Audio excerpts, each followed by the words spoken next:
Hello, నేను CS రావు. కేకే అదొక పేరు కాదు, అదొక బ్రాండ్ అనేది కేకే చెప్తూ ఉంటారు.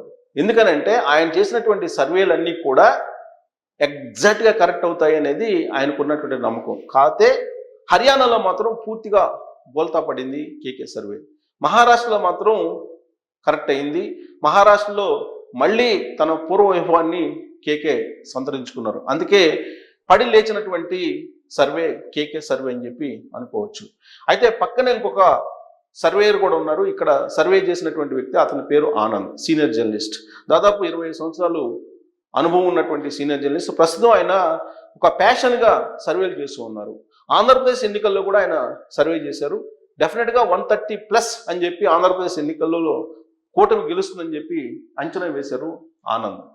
కాకపోతే ఆయన ఫైనాన్షియల్గా కొంత ఇబ్బందులు ఉన్న కారణంగా హైలైట్ కాలేదు. బట్ 130+, అది 150 దాకా కూడా వెళ్ళొచ్చు అనేది కొన్ని ఇంటర్వ్యూలో చెప్పడం జరిగింది అప్పట్లో కూటమి విషయంలో ఆనంద్. అలాగే హర్యానాలో కూడా కరెక్ట్గానే చెప్పారు, జమ్మూ కాశ్మీర్లో చెప్పారు. ఇప్పుడు మహారాష్ట్రలో ఆయన ఒక ఇంటర్వ్యూ ఇవ్వడం జరిగింది ఆనంద్. నాకు ఇచ్చినటువంటి ఇంటర్వ్యూలోనే చాలా క్లియర్గా చెప్పారు, మినిమం 170, అది వన్ సైడ్ కూడా ఉండొచ్చు, 220 దాకా కూడా వెళ్ళొచ్చు అని చెప్పి మహారాష్ట్రలో పర్యటించినటువంటి ఆనంద్ చెప్పినటువంటి మాట. మహారాష్ట్రలో ఆయన దాదాపు మూడు విడతలుగా ఆయన విజిట్ చేశారు. 3 విడతలుగా విజిట్ చేసి ఆయన వచ్చిన తర్వాత వోల్ఫ్కు ఇంటర్వ్యూ కూడా ఇవ్వడం జరిగింది. ఆ ఇంటర్వ్యూలో చాలా క్లియర్గా చెప్పారు, మినిమం 170. ఈ ఎలక్షన్స్ అయిపోయిన తర్వాత అటు శరద్ పవార్ కానీ, లేదా శరద్ పవార్తో పాటు ఉద్ధవ్ థాకరే కానీ, వీళ్ళిద్దరి యొక్క రాజకీయ ఉనికి కూడా ప్రమాదమే అనేటువంటి విషయాన్ని కూడా ఆయన చెప్పడం జరిగింది. సీన్ కట్ చేస్తే మహారాష్ట్ర ఎన్నికల ఫలితాలు వచ్చిన తర్వాత కేకే సర్వే ఎలా అయితే అంచనా వేసిందో అలాగే ఆ ఫలితాలు ఉన్నాయి. అలాగే ఆనంద్ వేసినటువంటి అంచనాలు కూడా అలానే ఉన్నాయి. 170 మినిమం అన్నారు అక్కడ మహాయుతి కూటమికి. అది 220 దాకా కూడా వెళ్ళొచ్చు అని చెప్పి నా ఇంటర్వ్యూలో చెప్పారు. ఆ ఇంటర్వ్యూ ఆల్రెడీ ఉంది, ఆ ఇంటర్వ్యూ కూడా చూడొచ్చు మీరు.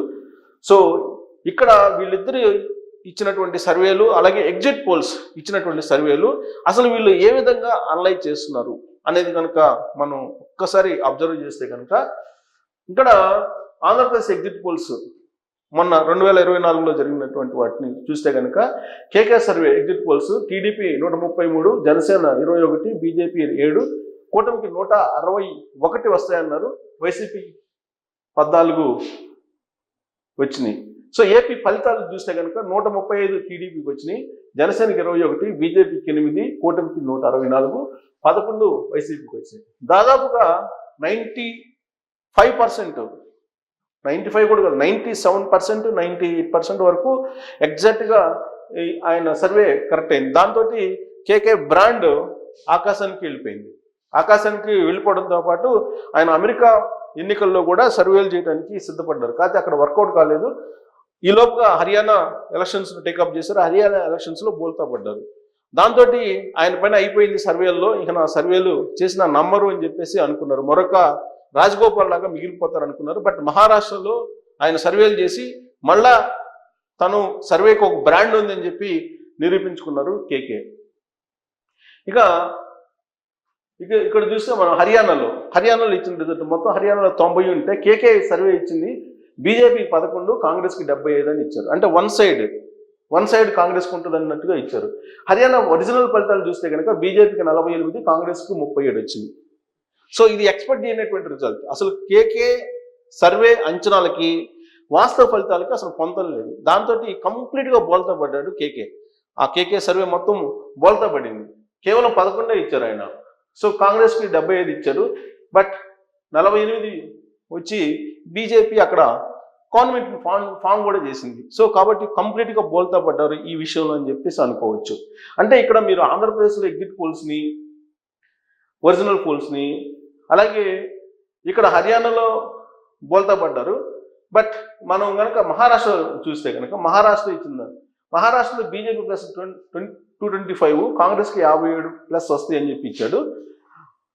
అయితే ఇక్కడ మీరు చూడండి కేకే సర్వే, ఇక్కడ వన్ సైడ్ ఇచ్చారు. ఇప్పుడు ఇక్కడ వన్ సైడ్ ఆంధ్రప్రదేశ్ది వన్ సైడ్ ఇచ్చారు కంప్లీట్గా, ఇక్కడ కూడా మహారాష్ట్రలో కూడా వన్ సైడ్ ఇచ్చారు. అంటే ఎటు ఇచ్చినా కానీ వన్ సైడ్ కనిపిస్తుంది రిజల్ట్ ఆయన ఇచ్చిన 2 సర్వేల్లో కూడా. అదే ఆర్ఐవి సర్వే ఏంటంటే ఆనంద్ జర్నలిస్ట్ ఇతను ఆనంద్ ఇచ్చినట్టు సార్ 160 నుంచి 170 వరకు బీజేపీ ప్లస్ వస్తాయని చెప్పి అన్నారు. కాంగ్రెస్కి 110 నుంచి 125 అని అన్నారు. ప్లస్ ఇక్కడ ఇంటర్వ్యూలో మాత్రం 220 దాకా కూడా వెళ్ళొచ్చు, వన్ సైడ్ ఎలక్షన్ ఉంటుందని చెప్పారు ఈయన. కాబట్టి ఇది వన్ సైడ్ చెప్పలా. ఈ సర్వేలో మీకు 170 ప్లస్ అన్నారు కానీ ఎగ్జాక్ట్ ఫిగర్ చెప్పలా. బట్ కేకే ఎగ్జాక్ట్ ఫిగర్ చెప్పారు. ఇక్కడ మహారాష్ట్ర ఫలితాలు బీజేపీకి 230 వచ్చినాయి, కాంగ్రెస్కి 46 వచ్చినాయి. సో ఇక్కడ కేకే సర్వే దగ్గరగా ఉన్నాయి రిజల్ట్. సో కాబట్టి ఆంధ్రప్రదేశ్లో ఎంత యాక్యురేట్గా ఉందో 97 to 98%, ఇక్కడ కూడా కేకే సర్వేలో 97 to 98% ఎగ్జాక్ట్గా ఉంది. ఇక ఎగ్జిట్ పోల్స్ చూద్దాం. ఎగ్జిట్ పోల్స్ ఎందుకు చూద్దాం అని అంటే అసలు కేకే లేదా ఇతరులు సర్వేలను ఎలా అంచనా వేస్తున్నారు అనేది ఒక రకంగా మనం ఒక అభిప్రాయానికి రావచ్చేమో అనిపిస్తుంది. సో మహారాష్ట్రలో శానికా స్ట్రాటజీస్ ఎన్డీఏకి 152 నుంచి 160 ఇచ్చారు. ఇక కాంగ్రెస్ కూటమికి 130 నుంచి 138 వరకు ఇచ్చారు. తప్పు ఇది. సో చాణక్య ఎన్డీఏకి, సో అదర్స్ 6 నుంచి 8 ఇచ్చారు. సో ఇక్కడ ఫిగర్ ఇక్కడ దైనిక్ భాస్కర్ 125 to 140 ఇచ్చారు. అదే కాంగ్రెస్ కూటమికి 135 నుంచి 150 ఇచ్చారు దైనిక్ భాస్కర్.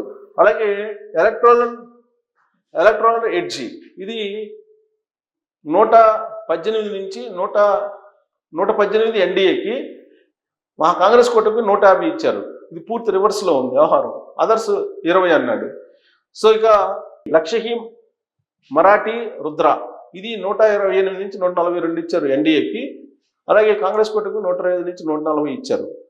సో మ్యాట్రిచ్ 150 నుంచి 170 ఎన్డీఏకి ఇచ్చారు, 110 నుంచి 130 ఏమో కాంగ్రెస్ కూటమికి ఇచ్చారు. పి మార్క్ 137 నుంచి 157 ఇచ్చాడు ఎగ్జిట్ పోల్స్ ఇవన్నీ.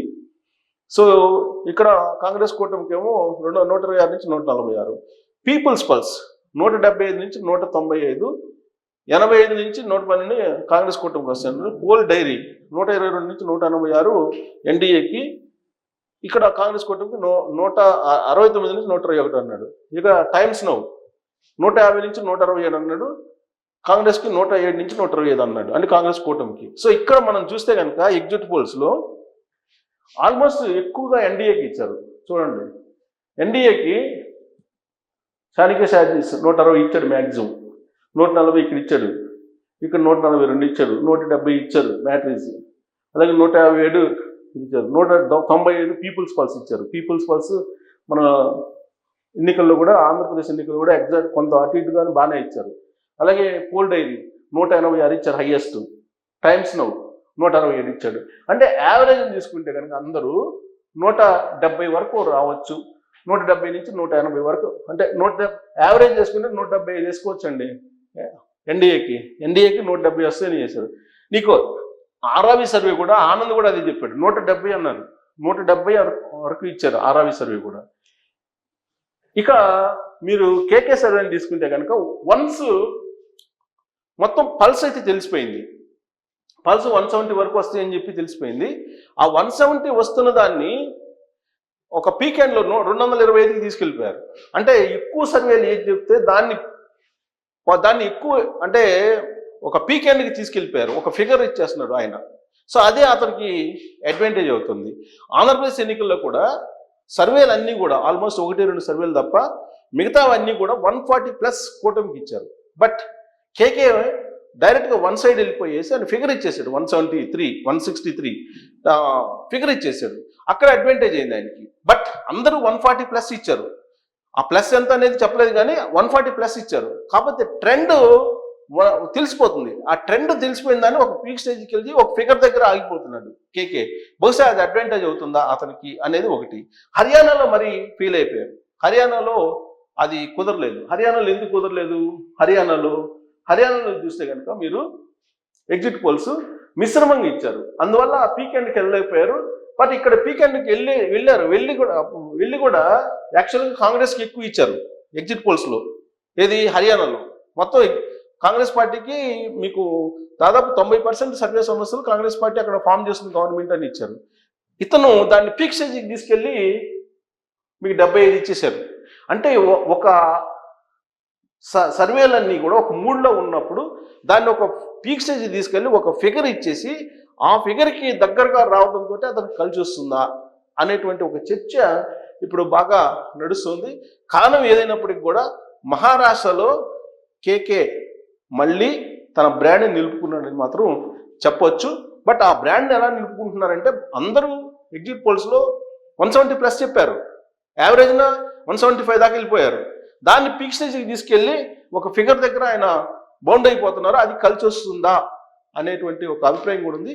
బట్ కేకే బ్రాండ్ మీద, కేకే సర్వే మీద మీ అభిప్రాయం ఏంటి? హర్యానాలో కింద పడినప్పటికీ మళ్ళీ పైకి లేచినట్టేనా? ఆయన సర్వేని పూర్తి స్థాయిలో విశ్వసించవచ్చు అనే దాని మీద కామెంట్ రూపంలో మీ అభిప్రాయం తెలియజేయండి.